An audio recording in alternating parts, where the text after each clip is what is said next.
هذا سائل يقول: سماحة الشيخ، يوجد في الأسواق كتاب يحرص قراءات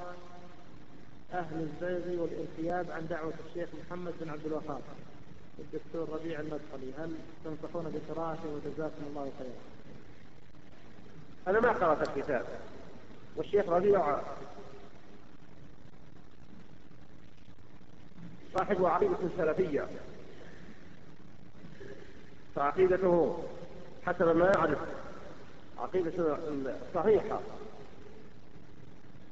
ولا يدافع عن الشيخ محمد بن عبد الوهاب رحمة الله عليه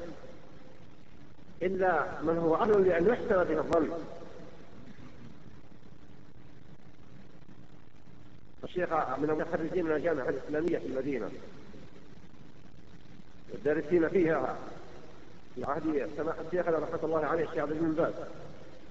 وهو نشط في الرد على كثير من الناس، فهو من أهل العلم ومن أهل العقيدة الصحيحة، وما دام أنه يدافع عن شيخ الإسلام هذا كتاب جدير ويقرأ. قل: أسكن بمكة المكرمة بفندق يفصل